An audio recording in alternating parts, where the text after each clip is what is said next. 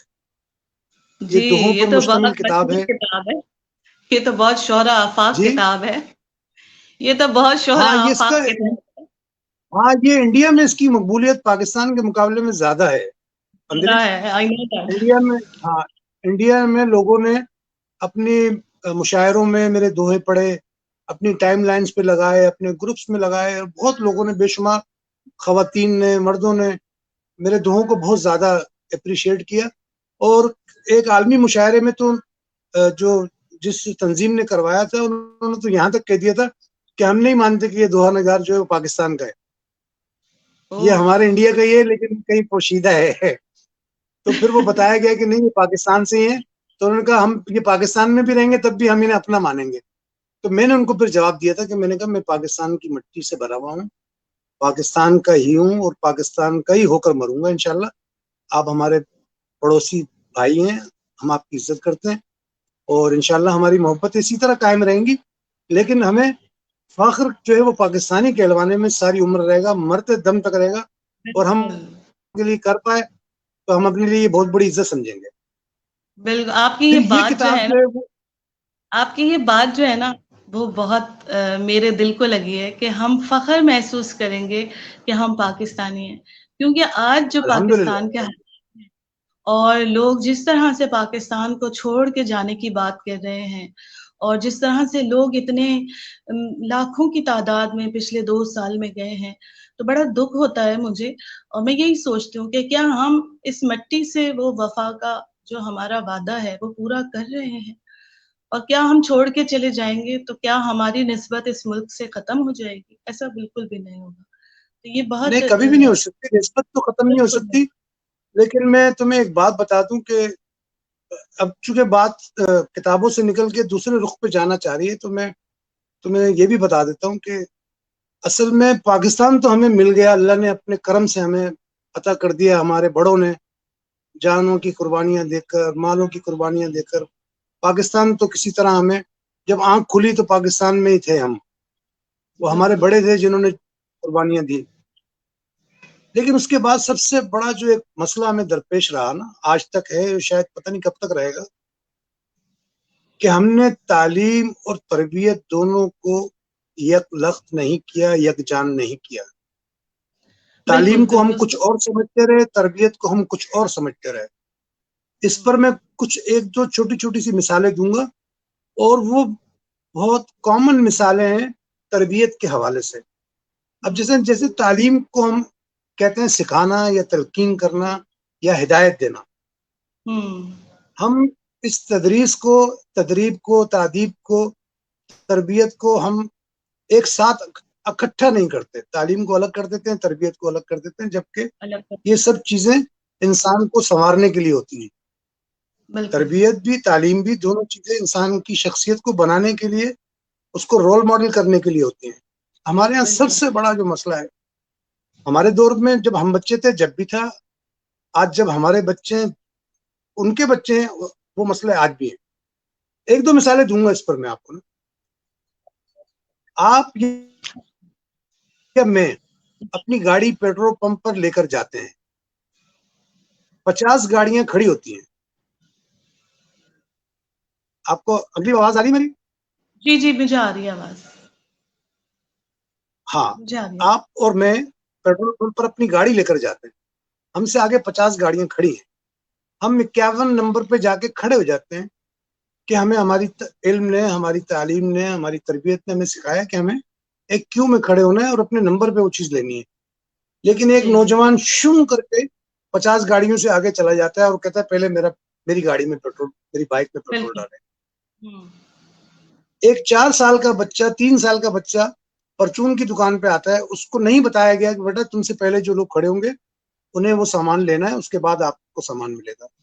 وہ بچہ آ کے شور ڈال دیتا ہے، انکل مجھے ٹرافی دیں، انکل مجھے. مطلب ہمیں بتایا ہی نہیں جاتا کہ ہمیں کیا کرنا ہے. لال بتی پر رکنا ہم اپنی توہین سمجھتے ہیں. اگر سگنل بند ہو تو اگر ہم رک جائیں تو ایسا لگتا ہے جیسے ہم چھوٹے باپ دادا کے ہیں، ہمارے باپ دادا کا ناک کٹ جائے گا اگر ہم نے سگنل پہ گاڑی روک لی. بالکل صحیح کہہ رہے ہیں. یہ چھوٹی چھوٹی سی مثالیں ہیں. آپ دیکھ لیں، ہمارے ایک دوست تھے، بڑی خوبصورت بات کیا کرتے تھے کہ یار پاکستان کی ترقی میں ہم تو دل و جان سے اپنا خون بھی شامل کرنا چاہتے ہیں، لیکن یار ان بسوں کا کیا کرو گے جو بس کو 70 سالوں میں بس اسٹاپ پہ نہ روک سکیں. آپ کو شہید منزل پہ اترنا ہے، وہ آپ کو ریڈیو پاکستان پہ اتارے گا بس والا، اس کو پتہ ہی نہیں ہے کہ اس کا اسٹاپ کیا ہے. صحیح کہہ رہے ہیں آپ. یہ میں نے کہا نا کہ چھوٹی چھوٹی مثالیں ہیں جو آپ نوٹ کر لیں. آپ کسی ایک وین میں بیٹھ جائیں، دوسرا وین والا جب تک اس کو کراس نہ کر لے اس کو چین نہیں آئے گا، ایسے لگے گا جیسے اس کی زندگی کا مقصد ہی حل نہیں ہو رہا. مجھے ایسا لگتا ہے، آپ کی بات کاٹ رہی، مجھے ایسا لگتا ہے کہ ہم نے، ہمارے جو نسل ہے اس نے دین سے دوری اتنی اختیار کر لی ہے. اس کی وجہ بھی یہ ہے کیونکہ اگر ہم دیکھیں تو ہمیں مسجد نبوی میں وہ اصحاب صفہ کا چبوترا، وہاں پہ تعلیم بھی تھی اور تربیت بھی تھی. تو کیا لوگ ہمارے لیے اللہ کے نبی نے چھوڑے جنہوں نے آدھی دنیا پہ حکومت کی. تو مجھے ایسا لگتا ہے کہ یہ جو کمی رہ گئی ہے اس نسل میں، اس کی مذہب سے دوری بھی سب سے بڑی ریزن ہے کہ تربیت کا فقدان ہو گیا ان میں. کیا خیال ہے آپ کا؟ دیکھیں جی، یہ جو آپ نے جو بات کی ہے نا، یہ تو آپ نے 100% دعوت کی بات کی ہے. امر بالمعروف صدقۃ و نہی عن المنکر صدقۃ، یعنی کہ اچھی بات بتانا، بری بات سے روکنا، یہ دونوں صدقہ ہیں. اور ایک حدیث میں آتا ہے کہ الدال علی الخیر کفاعلہ، کہ خیر کی طرف کوئی بھی شخص بلائے گا یعنی کہ وہ خیر میں شامل ہو جائے گا. اچھا، ہمارے یہاں عمومی طور پہ دعوت کا کام جو ہے نا، وہ یعنی کہ دین کی دعوت کا کام ہمیں مخصوص کرنے کی ضرورت نہیں ہے. جو لوگ دین کی خدمت کر رہے ہیں، دین کا کام کر رہے ہیں، وہ تو بہت اونچے لوگ ہیں. اللہ نے بڑی وضاحت سے کہہ دیا ہے کنتم خیر امت اخرجت للناس تأمرون بالمعروف وتنہون عن المنکر وتؤمنون باللہ. تو آپ کہیں بھی برا کام ہوتے دیکھیں، اگر آپ پہ طاقت ہے تو اس کو طاقت سے روک لیں، طاقت نہیں ہے تو افہام و تفہیم سے روک لیں، اس سے بھی نہیں رکتا تو کسی سفارش سے رکوا لیں. تو یہ تو ہو گیا جذبہ ایمانی. اس کے لیے آپ کے اندر طلب کا ہونا بہت ضروری ہے. اسلامی تعلیم کے لیے ہمارے اپنے گھروں میں دیکھ لیں، میں اپنے گھر میں دیکھ لوں، آپ اپنے گھر میں دیکھ لیں، ہمارے دوست احباب اپنے اپنے گھروں میں دیکھ لیں کہ ہم خود کتنے نماز کے پابند ہیں. بالکل اکثر ایسا ہوتا ہے کہ ہم دوستوں کے لیے بڑی جذباتی گفتگو کر رہے ہوتے ہیں, بڑی خیر خواہی چاہ رہے ہوتے ہیں, لیکن وہ لفظوں کی حد تک ہوتی ہے. تو ایک بزرگ نے ایک محفل میں کہا, بھائی آپ اپنے دوستوں کے لیے اتنے خیر خواہ تو بنتے ہیں, تو کبھی خیر خواہی کا کام ان کے لیے کیا آپ نے کہ وہ صراط مستقیم پر آ جائیں یا اچھے راستے پر آ جائیں یا چلیں دین کے ساتھ ساتھ دنیا کی طرف بھی ایمانداری کے ساتھ لگ جائیں. دین پہ نمازیں پڑھنے کا مقصد یہ بالکل بھی نہیں ہے کہ آپ یہاں نماز سے باہر نکلیں اور باہر نکلتے ہی اپنے کاروبار میں ملاوٹ, جھوٹ اور اس طرح کے فراڈ کرنا شروع کرتے ہیں. تو وہ تو نماز, ایسی نمازیں تم کو مار دی جائیں. تو ان بزرگوں نے کہا کہ آپ اپنے دوستوں کی خیر خواہی کا کبھی حق بھی ادا کرتے ہیں؟ تو ہم نے کہا جی ہاں, ان کے لیے دعائیں کرتے ہیں. بولا یہ دعائیں تھوڑی ہوتی ہیں. کبھی آپ نے اللہ کے آگے کھڑے ہو کے 2 رکعت نماز پڑھی ان کے لیے کہ صلاۃ الحاجات پڑھتا ہوں, اللہ میرے اس دوست کو ہدایت دے دے؟ نماز سے بڑا ذریعہ کیا ہے اللہ سے مانگنے کا؟ بالکل. تو یہ کمی تو ہے ہمارے اندر, دینی اعتبار سے بھی ہے, دنیاوی اعتبار سے تو بہت زیادہ ہے. دینی اعتبار سے تو آپ کسی سے دین کی بات کر لیں, وہ کہے گا یار بس رہنے دو خالد بھائی, ہم سے زیادہ تھوڑی جانتے ہو آپ. مسئلہ تو یہ ہمارے معاشرے کی سب سے بڑی. آپ ہمارے اس پروگرام میں آئے ہیں تو اپنی تھوڑی سی ایک پوئٹری بھی تو سنا دیں. ہاں, میں آپ کو اپنے دوہے سناؤں گا, بالکل سناؤں گا. اور ان دوہوں کے پیچھے جو کیا کہوں میں اس کے بارے میں, حالانکہ وہ تو مجھے خود منع کرتی ہے کہ جب کوئی پوچھے تم سے تو جب بتانا کہ یہ میرے لیے لکھا ہے, ورنہ کسی کو بتانے کی ضرورت نہیں کہ یہ دوہا میرے لیے ہے. تو یہ جس کے لیے ہے اس کے لیے, لیکن آپ کی خدمت میں پیش کرتا ہوں. جی بالکل بالکل.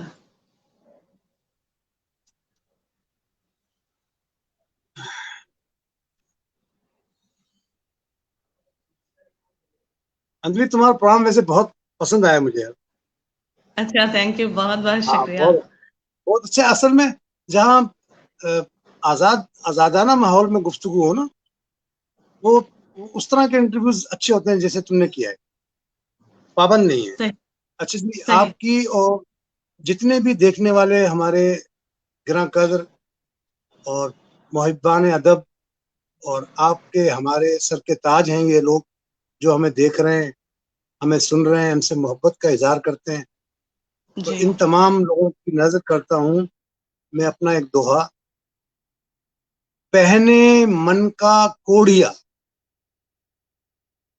پہنے من کا کوڑھیا, عطر لگی پوشاک. پہنے من کا کوڑھیا, عطر لگی پوشاک, جائے نہ تن کا کوڑ پن, لیر بھی ہو ناپاک. انجلی, آپ کو آواز آ رہی ہے میری؟ جی جی, مجھے آپ کی آواز آ رہی ہے, بالکل آ رہی ہے آپ کی آواز. آپ نظر نہیں آ رہی ہیں؟ تو ابھی نظر آتی ہوں میں آپ کو تھوڑی سی دیر میں. اچھا, تو میں کنٹینیو رکھوں؟ جی ہاں, آپ کنٹینیو رکھیے, میں سن رہی ہوں آپ کو. اچھا چلیں, پہلا دوہا آپ نے سن لیا توجہ کے ساتھ؟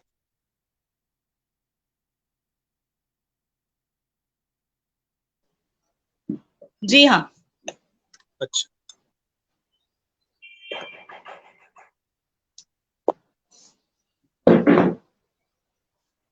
جی دوسرا دوہا میرا آپ کی اور سننے والوں کی اور دیکھنے والوں کی نظر ہے.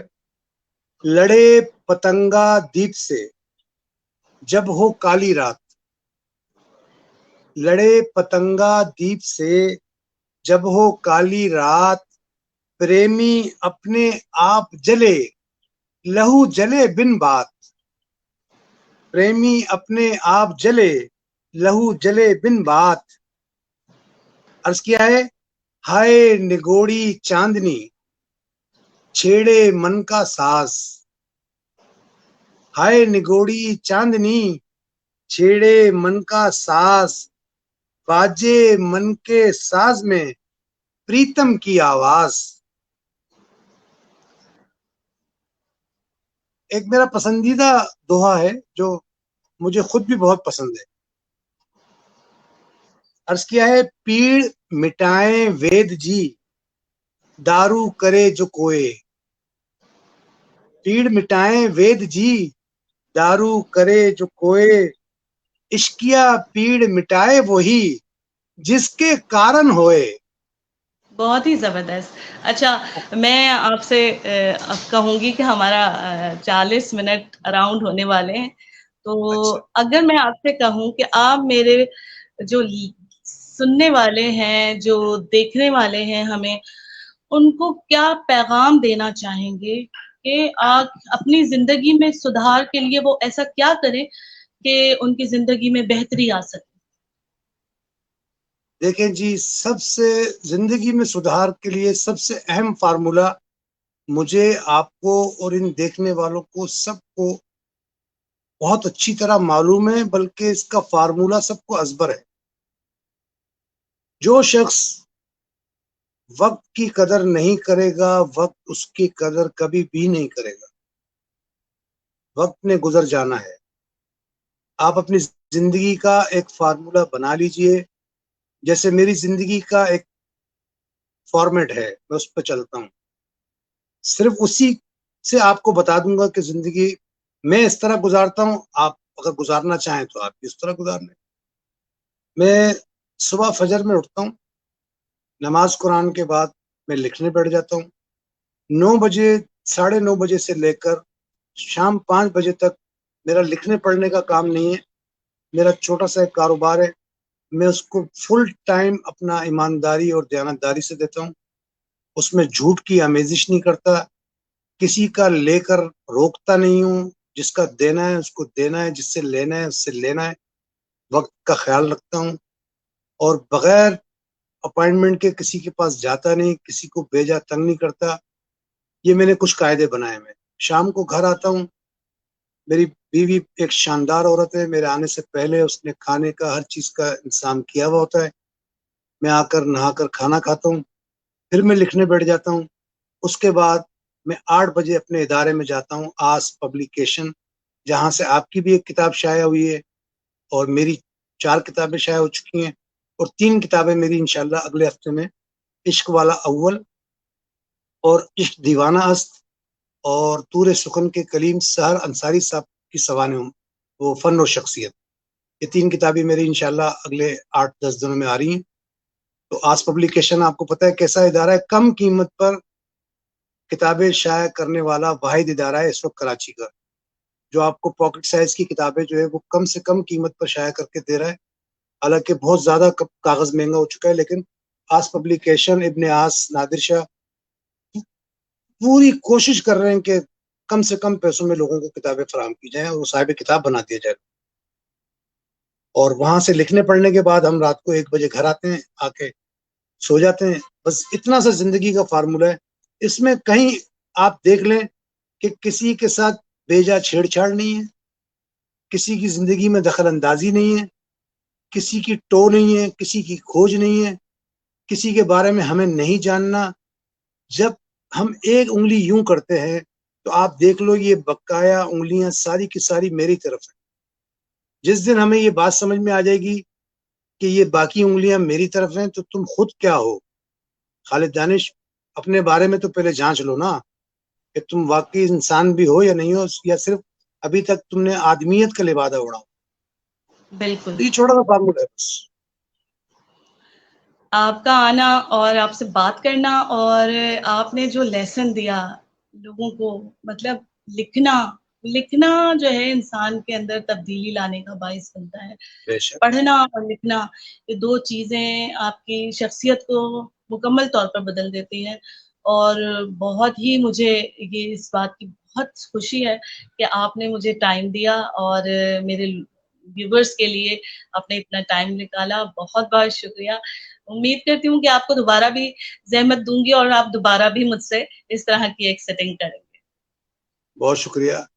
میں آپ کا اور جتنے آپ کے دیکھنے والے ہیں اور جتنے آپ کو پڑھنے والے ہیں، جتنے آپ کی عزت کرنے والے ہیں، ان سب کی میں دل و جان سے عزت اس لیے بھی کرتا ہوں کہ ادب سے جڑنا عام انسان کے بس کی بات نہیں ہوتی. میں بتا دوں تمہیں اندلی، صحیح ادب سے وہی صحیح. لوگ جڑتے ہیں جن کے خون میں کہیں نہ کہیں ادب کی کوئی رمق ہوتی ہے، چمک ہوتی ہے. کوئی قطرہ خون میں ایسا ہوتا ہے جو انہیں ادب کی طرف مائل کرتا ہے, ادب پڑھنے کا ان کے اندر ذوق شوق پیدا ہوتا ہے. اور جو لوگ سن رہے ہیں ہمیں, اگر یہ لوگ نہ ہوں تو ہم گفتگو کیوں کریں گے, کس کے لیے کریں گے گفتگو؟ یہ انہی حضرات کی عزت افزائی ہے, انہی کی وجہ سے ہمیں عزت ملتی ہے. تو میں انہیں اپنے سے زیادہ عزت دار سمجھتا ہوں. بالکل بالکل.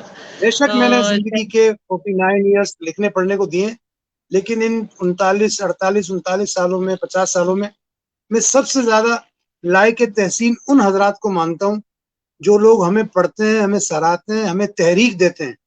اگر یہی لوگ نہ ہوں تو آپ بتاؤ کہ ہمارا ادب پڑھے گا کون, ہمیں داد کون دے گا, ہمیں آگے بڑھنے کا حوصلہ کون دے گا؟ بالکل تو آپ بالکل ان بے کی شک. عزت کیجیے, ان کی عزت ہم پہ لازم ہے. بالکل بالکل. تو اس کے ساتھ ہی آج کا اس پروگرام کو ہم اختتام پذیر کریں گے. آپ کا بہت بہت شکریہ. اگلی دفعہ پھر حاضر ہوں گے کسی نئے مہمان کے ساتھ اور کسی نئے ٹاپک کے ساتھ. تب تک کے لیے اجازت دیجیے. اللہ حافظ. بہت شکریہ. اللہ حافظ.